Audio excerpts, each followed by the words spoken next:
Hello, friends. Welcome to Block Bytes. I feel that I should start 2023 on a positive note by looking at another area where blockchain technology is disrupting the status quo. Social media has become an irreplaceable part of our lives. However, like everything else in Web 2, social media has also grown into centralized big tech behemoths that now influence our thoughts and actions.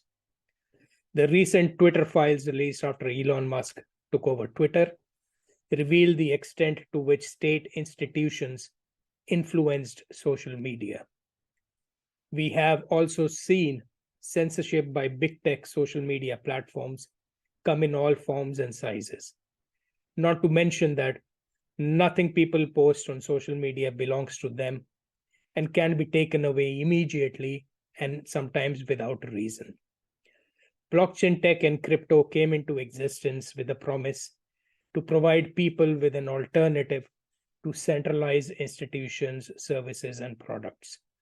And although the financial sector is the biggest target in its crosshair, social media is another critical area desperately needing some decentralization and self-custody. But how can blockchain remove centralization in social media? Let's think about this for a moment. What are the main problems with existing social media platforms? Number one, no self-custody. Your profile information, posts, likes, dislikes, following, and followers, the company controls everything. They use all of this information to generate revenue by advertisements, of which we users do not get anything or a tiny share in return. Second, closed source. Web 2 social media is closed source, meaning that the internal functioning of these applications is a closely guarded secret and controlled by the company. 3. Centralized decision making. In humanity's history, few enterprises have garnered so much power and influence over our minds and bodies, controlled only by a few individuals. Although no company is democratic, the stakes are way too high for social media to be controlled by a select few. The blockchain technology stack can solve all these three problems. The blockchain tech stack is open source, meaning its inner functioning and workings is open for anyone to look at, allowing anyone to create applications. Another good thing about blockchain tech is that it does not collect personal information like age, address, phone number, and preferences. All it needs is a user with a self-custody wallet account. Crypto decentralization will transfer ownership and control to the user, meaning you control your profile, followers, posts, and other information. Also, creators and consumers are incentivized in the form of token rewards to produce and share content they like. DAOs will replace the company's inner working, where its users will vote on changes to the application, making it much more democratic. Several projects have started in the decentralized blockchain-based social media space in the last few years. These apps and primitives are across different layers of the Web3 social stack.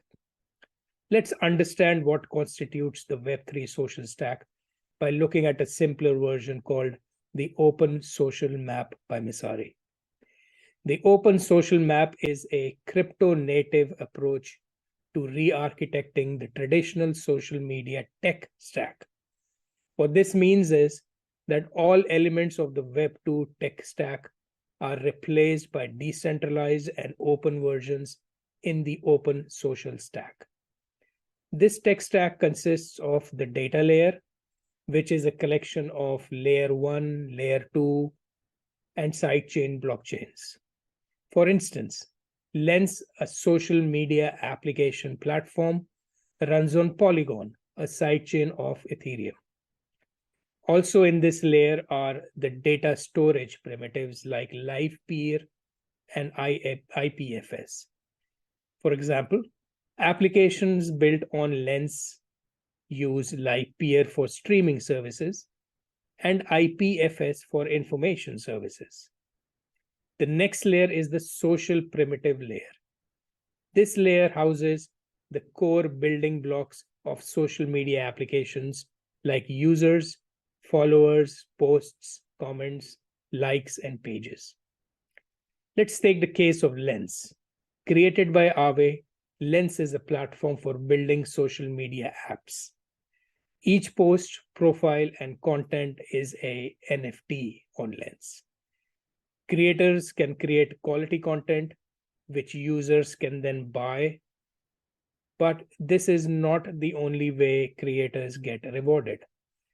Apps built on top of Lens can have their unique incentive mechanism. Phaver, for example, is a popular social media app on Lens. It allows people to stake coins on content that they like. In return, the creator and the staker get Phaver points as rewards. These points can be redeemed or attract interest when swapped for token based on a percentage APY. DeSo, another social media platform, which is its own blockchain, lets creators create their tokens called social tokens or creator coins. These are assets linked to the reputation of an individual. Creators can use these coins to reward their audience and to get rewarded for their work. The next layer is for AI-enabled content moderation. Since the social graph on Lens or DeSo is open and public, anyone can use its data to create an AI-enabled content moderation service or product. Finally, all the social media apps lie on the front end. These are the user-facing, decentralized version of Twitter, Facebook, Instagram, YouTube, and others. DeSo and Lens have several decentralized social media apps on their platform, which you can check from the links in the description. The active user count on DeSo has been constantly increasing. For Lens, the monthly average user count has seen tremendous growth as well. Now that we have looked at how decentralized social media provides a democratic and open alternative to Web2 social media, let's look at two areas that pose a challenge. User adoption. User adoption will be the biggest challenge for decentralized social media and blockchain tech. The user experience of interacting with a blockchain through wallets is cumbersome, time-consuming, and hard to understand. Besides user experience, crypto's image in the world does not help with user adoption either. It is perhaps the biggest bottleneck for this entire space. Scalability. The current decentralized social media apps cannot handle millions of daily messages like Twitter and Facebook does. The underlying blockchain technology currently does not support such high volumes. For decentralized social media, to challenge the big tech monopolies, it must innovate to scale to billions of users. Blockchain tech has already revolutionized the finance world by creating decentralized versions of banks, lenders, and exchanges. Now it has its eyes set on the biggest social media powerhouses. But the path to greatness is full of challenges. What sets this space apart from everything else is a community of thousands of like-minded individuals and organizations with a shared vision working together to meet these challenges head-on. I believe in 2023, we will see some amazing improvements made in decentralized social media. I hope you like this video. The relevant links are in the description. Consider liking and sharing, and I will see you later with another fresh bite. Thank you.